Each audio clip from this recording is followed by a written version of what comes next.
legitimately giving you the best research I know through these videos. And sometimes things change. Sometimes I learn more, you know, and I'll revisit things and tell you.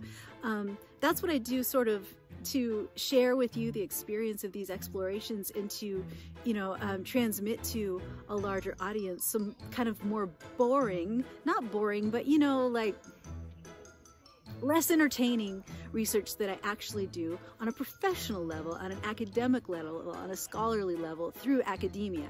Like I have that whole other, you know, side that's behind the videos that you see.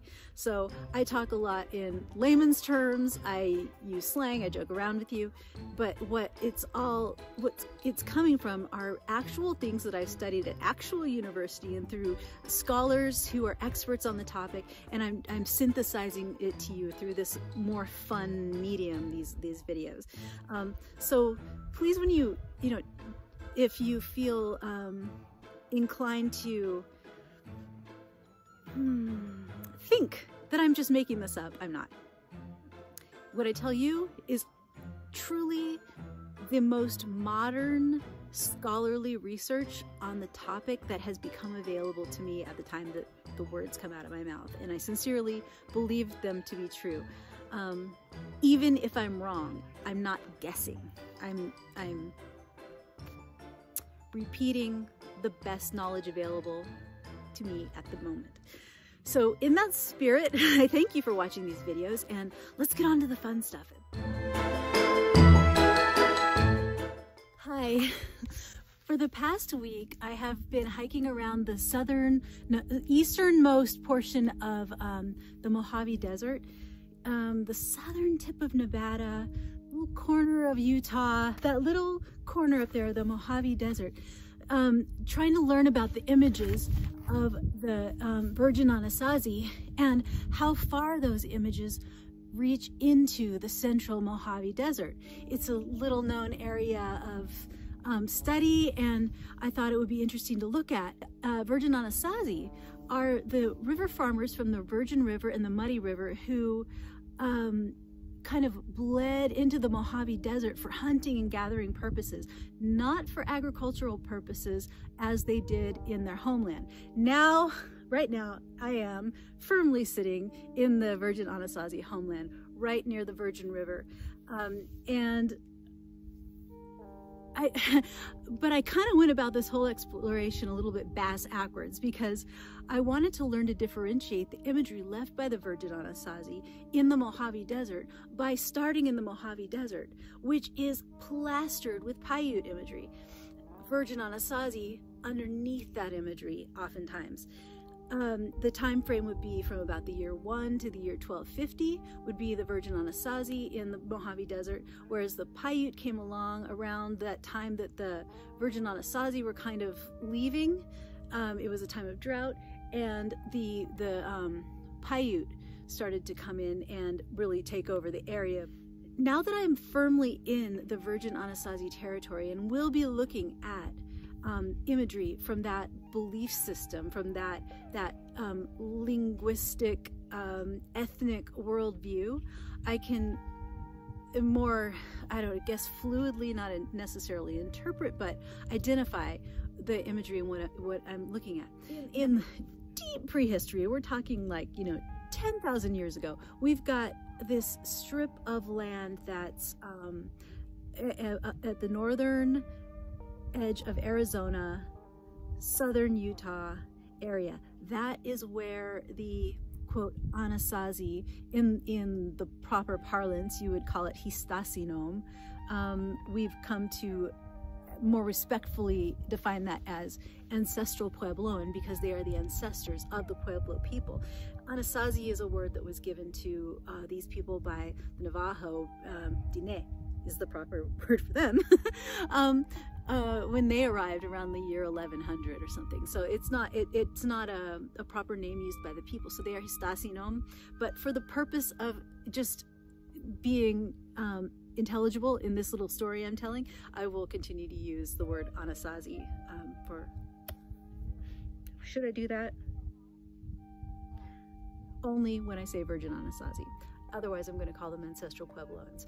So, Those people spread out all over the Southwest. Oh, here comes some Jeeps. Sorry, there's some language. It's not Jeeps, it's dune buggies. Not all Uto-Aztecan speakers or ancestral Puebloan people participate. In fact, most did not participate in that hierarchical, like kind of kingship, empire kind of system that you associate with the Pueblos proper. Things like the Chaco Canyon or the Aztec, for example. Most people were more kind of how we are today, you know, just the general people living the sort of standard lifestyle of hunting and gathering, and you could call that basket maker. That's often what's called the basket maker period. It's all those people pre-big agriculture, some agriculture, but they lived a lifestyle pre-big agriculture. Big agriculture made big settled communities, cities, city-states, all those kinds of things. People who didn't do that were just most of the people, okay? So now these people, the Virgin Anasazi, they are ancestral Puebloan, they're Uto-Aztecan speakers, but they are living that normal kind of country life. So the interesting problem is to figure out how to separate from the symbolism the parts that came from their contact with their cousins who were more influenced by the Mesoamerican that came up, and which of the symbols were carried through in their country lifestyle. It's a lot easier to identify imagery and to even interpret imagery from the Pueblos, the big Pueblos, because those culture groups basically are still around. So they know their own history, they know what their symbols mean, they know their stories. It's a little harder to parse out those groups that were more from the hinterlands because of all the things that happened in the history of the United States, kind of displacing people from their land, removing them from culture systems, destroying culture systems, destroying religious systems, putting people on reservations. I mean, all the things that made up the lifeways that gave some continuity to the people and their stories and their land. Land is inseparable from people. Land is inseparable from symbolic systems and ritual systems. Land is the people. So when you take someone off their land, you kind of chop off at the knees the continuity of the the ritual systems that show up on the rocks. But that's the study, right? That's what I'm doing here. I'm looking at the imagery that the Virgin Anasazi left here while they were busy doing their floodplain farming. Here, right on the Virgin River where am I? What state am I in now? I think I'm still in Nevada. I might be in Utah. I think I'm in Nevada, the Virgin River, yeah. It's kind of hard to tell, I'm right on the edge. And plus, those borders don't exist. We're just in the land of the people. And we're starting at Atlatl Rock.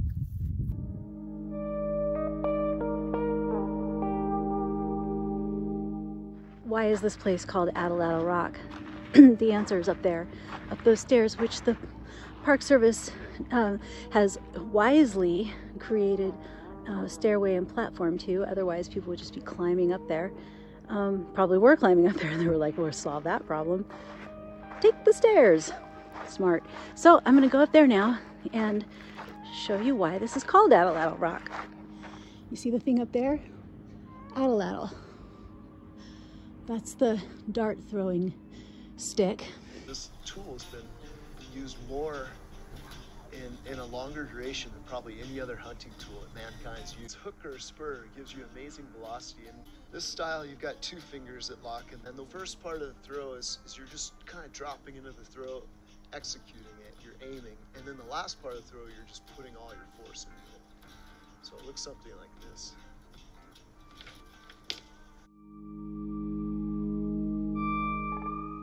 So this is what's called a Basketmaker Style Atlatl with the two loops there at the end. I think they're typically leather loops at the end there. And also, this entire panel is considered to be a Virgin Anasazi style panel. There isn't any imagery on this particular panel from the Numic speakers, which would be the Paiute, Shoshone, Ute. So this will be an important time to lend some context to the language families. So the Numic speakers and the Virgin Anasazi share a root language. They come from a people who spoke the same language family, which is called Uto-Aztecan, or if we are to decolonize the word Uto-Aztecan, we would call it Uto-Nahuatl. And the Virgin Anasazi would have spoken a language similar to what is now Hopi, and the Numic speakers are the Paiute, Shoshone, the Ute, and they spoke what is called the Numic branch of the Uto-Aztecan language. So if we go down into deep prehistory, these people are actually related. They would have come from a same root core and then migrated and spread over the land for enough time for the language to mutate into something that could be distinct branches of the same language. But if you're really trying to get into the weeds about like what's a symbolism, what is the root of the symbolism, how do these people think, if we are to assume that these people carried on a system of creation story or a system of belief of afterlife, star lore, nature management, that kind of thing over the generations for thousands of years, we can actually kind of draw some similarities between what these two groups of people would have thought. But they were separated long enough so that the Virgin Anasazi would have experienced the Numic speakers as something kind of novel or perhaps intrusive.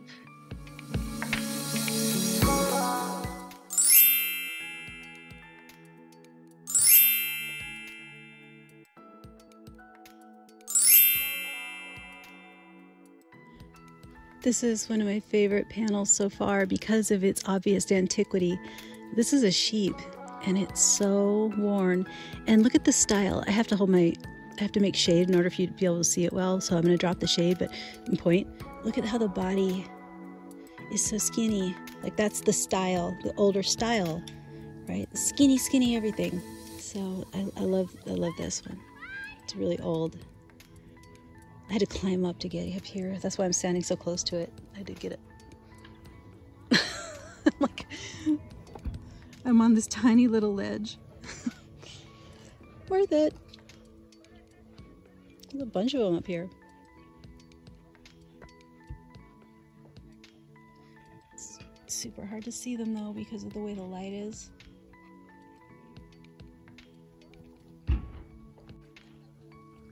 This is a very exciting panel. Imagery over in California. It's the Coso Basin. But look at what's here. We've got some of that same imagery. These are newer images. You can tell by how light they are. And you can see a couple of medicine bags up there. You've got one right, where's my finger? There. Okay, can you focus back in on that, please? Yes, see that? And there's one up here, right there. That is exactly the way they look in the Cosos, that big one up at the top. What this does to me is that there's just a lot of information exchange or cultural exchange or cultural similarity between people who are related by language over thousands and thousands of miles and even thousands of years. And then of course accompanied by tons and tons of sheep. What else do I see? Obviously that kind of spoke wheel motif.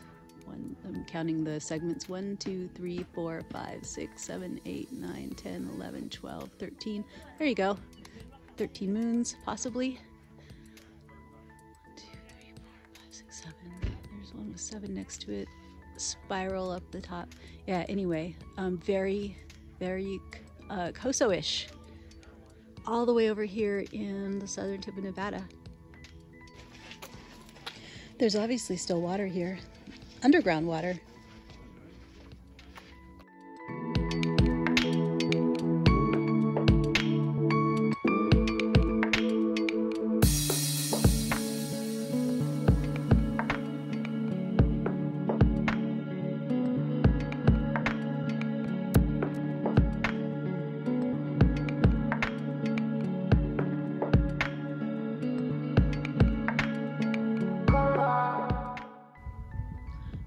these images go up really high, ground level, and then they just go up and up and up. Way up in that little crevice. Let's see. Higher. Yeah, up in there.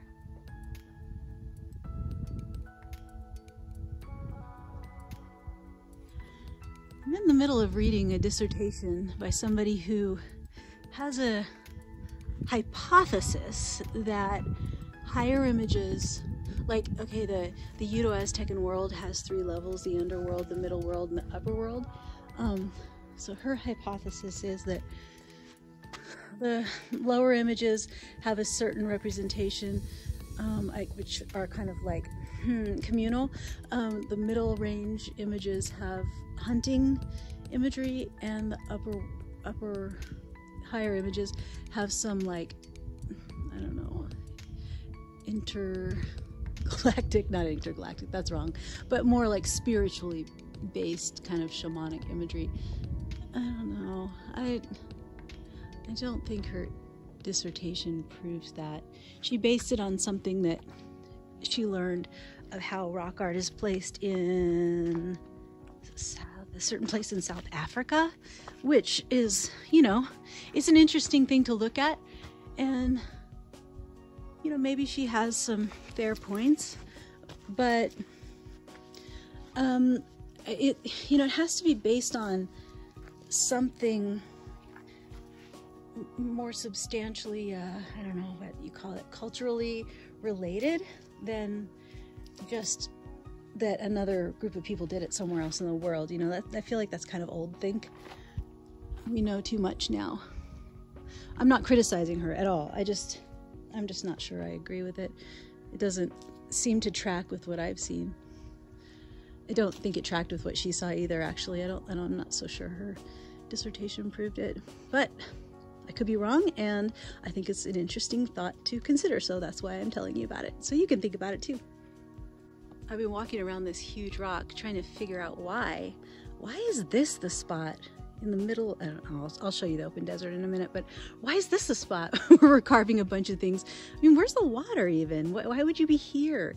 And then I come back behind the rock and look at this. It's a tank or a spring. It's not a spring, I don't think, because I didn't see a spring on the topo, but it's definitely a tank of some kind. Look at all those plants. There's water. There's some like marshy grasses even in there.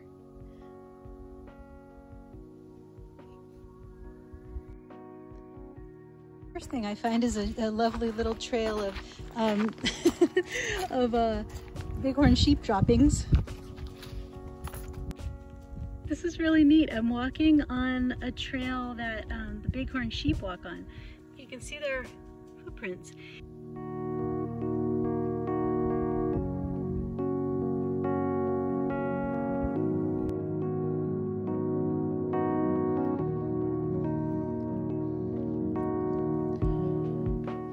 Down in the tank now, and there's even some carvings down in here. You see them? I just saw one that was very representative. Oh, there. When I get up too close, I can't see him that well. There's a little sheep up there. I see that and I think, so the images are calling the sun to bring water to this place, to keep it nice and full of water. That's what I think of when I see a tank like this with a prominent feature from within the tank. I mean, there's no question about it that that's the one the sun's looking at, right? And the images could be saying, water here please. Thank you for the water here please. Water means food for us. Animals come here to drink, we come here to drink. Water is our life. We thank you for the water. All these images are to tell you how much we love water.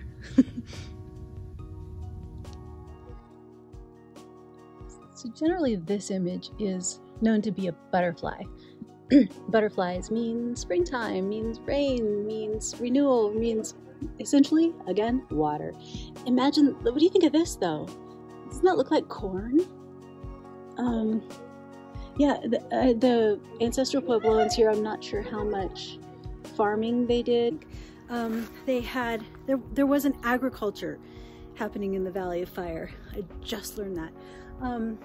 But, you know, amongst some Uto-Aztecans, I don't know if it's all of them, but I definitely know amongst some, the word corn, their indigenous word for corn, is applied to all things food related. So deer are corn. Corn is corn. Maize is corn. Things that bring corn are corn. You see what I mean? So, and kind of everything kind of boils back to water, allowing there to be corn. I hope that makes sense. I think it's an interesting little peccadillo of the Uto-Aztecan world, perhaps others as well, that is worth understanding.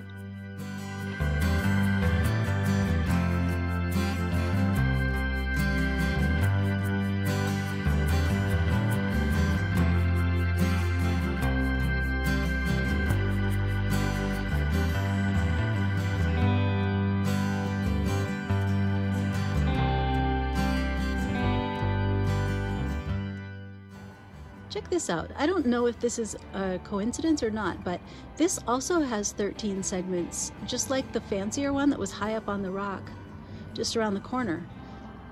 But this one doesn't have 13. I thought maybe it was 13 moons, you know? But this one doesn't have 13. This one has 1, 2, 3, 4, 5, 6, 7, 8, 9, 10, 11, 12, 13, 14, 15, 16, 17 segments. Of course, those have no segments. But you know what they all have in common are 3 distinct dimensions. The inner, the middle, and the outer, which I have heard explained. It nods to the 3 planes of existence, lower, middle, and upper. The outer, you know, like the rays out on the outer layer there, would be like the upper world. We live in that middle world. That deep place is the underworld. It's where you commune with the interdimensional spirits at that center place, and that deepest center heart place, the portal place. Again, I'm not definitively saying that's what this is. I'm saying that my research seems to narrowly point to that again and again. It's starting to become pretty much a solid hypothesis of mine just because of how much research I've done on it and how consistently it proves out. See this one again, 13. This even makes more sense, right? If that really does, if this is inner world, middle world, and outer world, the outer world is the sky, that inner dot is the portal, the middle is us. The sky element, the outer circle there, having 13 segments makes perfect sense. It just does. And that one that's high up on the rock, just around the corner, has dots in each of those segments. So I want to close up this adventure with a fun little series of photos from the diorama at the Valley of Fire Museum about how the Virgin Anasazi would have lived on this land. And I invite you to look at these images not as something exotic and foreign and extinct or anything like that, but as how you would look when you're camping with your kids. I mean, you probably put up a pop-up as a ramada for shade. Maybe you take off your shirt and run around, in the heat because it's too hot. Whatever, you get a little extra tan. Maybe you do a little extra hunting that you wouldn't do when you're living in your condo. Maybe your kids run around naked. I mean, basically, just remember this. This is only a couple of thousand years ago. It's not ancient history in the total span of evolution of mankind, okay?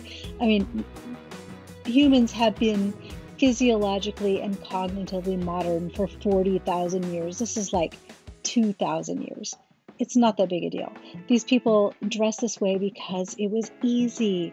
They didn't have big agriculture because they had lots of food resources. They didn't have to grow their food. They could hunt and gather.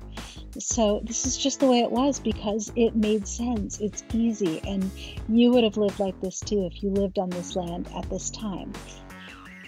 Thank you so much for watching. I hope you enjoy it. And may the fire inside you continue to burn brightly.